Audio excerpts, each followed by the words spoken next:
So, ఇంతకీ ఆహ్, Jeffrey Epstein ఫైల్స్‌లో ఎంతమంది ఇండియన్స్ ఉంటారు?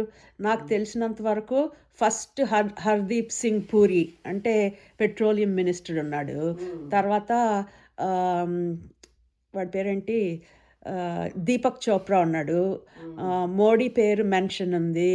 హ్మ్. తర్వాత కొత్తగా మీరా నాయర్, తర్వాత అక్షయ్ కూడా సమ్ డైరెక్టర్. హ్మ్. వాడు, దాస్, ఆహ్,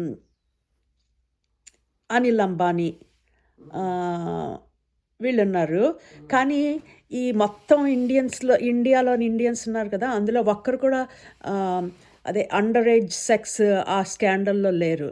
వాడి హ్మ్. జెఫ్రీ ఎప్‌స్టీన్ గాడి ఈమెయిల్స్‌లో వాళ్ళ పేరుంది గానీ, హ్మ్. దానికిను మైనర్ సెక్స్ ఆ స్కాండల్‌లో మన కాదు.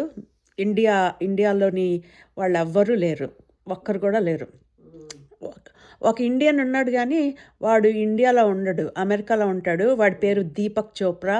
వాడి వాడి డిస్క్రిప్షన్ ఏంటంటే వెల్‌నెస్ గురు అంటారు. అంటే ఇప్పుడు ఆర్ట్ ఆఫ్ లివింగ్‌లో ఆహ్, అతనేంటి శ్రీ శ్రీనా వాడెవడో ఉన్నాడు గదా! హ్మ్. స్వామి. హ్మ్. వాళ్ళలాగా వీడు ఏవేవో మనం బాగా ఉండాలంటే ఏం చెయ్యాలి అనే బుక్స్ ఉంటాయి చూసావా? అవి తినాలి, బ్రౌన్ రైస్ తినాలి, తక్కువ తినాలి, కూర కూ కూ కూరగాయలే తినాలి. అలాంటి బుక్స్ ఒక 80 బుక్స్ రాసాడు దీపక్ చోప్రా. వాడు అమెరికాలో ఉంటాడు. వాడు జెఫ్రీ ఎప్‌స్టీన్ బాగా ఫ్రెండ్స్. వాడు యాక్చువల్‌గా జెఫ్రీ ఎప్‌స్టీన్‌ని చిన్న వయసు అమ్మాయిలని పంపించమని ఈమెయిల్ పంపించాడు. హ్మ్. వాడు తప్ప ఇండియన్ పేర్లు మెన్షన్ చేశారు గదా! అందులో ఒక్కడు కూడా ఈ స్కాండల్‌లో లేరు. అనిల్ అంబానీ కొంచెం డబ్బొప్పివ్వమని ఈమెయిల్ పంపించాడు ఎప్‌స్టీన్‌కి. హ్మ్. ఎప్‌స్టీన్ ఏమో ఇవ్వలేదు. హ్మ్. ఇంకా అంతే.